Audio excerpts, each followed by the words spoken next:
Fala pessoal, momento fletor nas fundações é uma dúvida muito comum que eu recebo, então o vídeo de hoje é para esclarecer um pouquinho mais quais as situações que a gente tem que considerar esse momento e como que ele atua nas nossas fundações. Então vamos para a parte de desenho aqui para ficar mais fácil de explicar. Vamos lá. Então o momento fletor em fundações ele pode acontecer em três situações.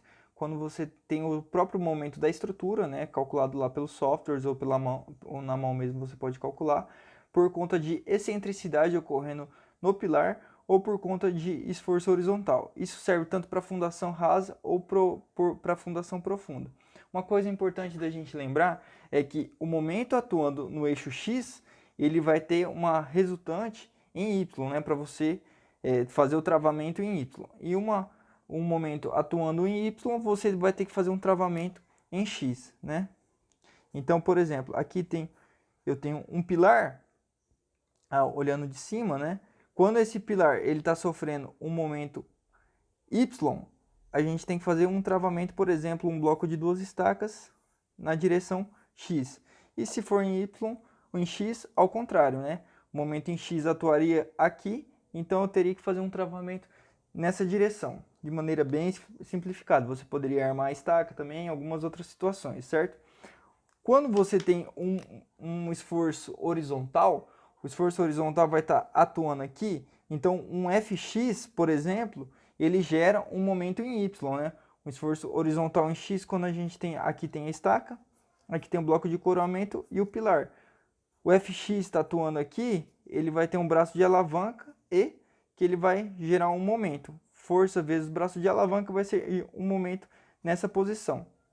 Então, nessa posição Fx, atuaria aqui, você teria que ter, o Fx gera um My, né? Mais ou menos seria isso.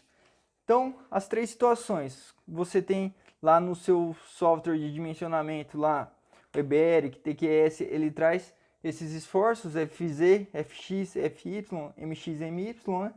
Aqui o valor pouco importa em si, mas a situação seria o quê? Uma condição com já o momento atuando, que seria esse daqui. Então, esforço de compressão, momento atuando. Aqui um binário de estacas para suportar esse momento fletor e esse esforço de compressão. Uma outra situação que poderia ocorrer é o esforço horizontal ou vertical, certo? Com uma excentricidade. Por exemplo, quando você tem um pilar de divisa, as fundações elas ficam em outra posição, certo?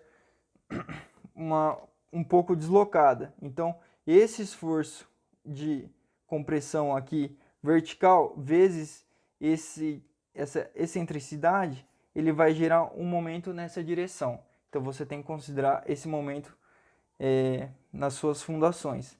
Ou pode acontecer também quando você tem empuxo, né? Então, aqui, imagina que isso daqui também sirva como um muro de arrimo. A resultante do empuxo tem um braço de alavanca aqui que vai gerar um momento nessa direção. Até, por exemplo, nessa situação aqui, essas duas situações aqui se sobrepõem. Então, esse momento está atuando nessa direção, esse daqui nessa outra direção, então um acaba combatendo o outro. Então, quando você descobre como transformar esses esforços e transferir eles para as fundações, você consegue calcular ali e tá tudo ok. Bom, o vídeo foi esse, espero que você tenha gostado. Se você gostou, deixa um curtir e deixa também um comentário com o próximo tema que você acha relevante de eu comentar aqui, tá bom? Até mais e tchau, tchau.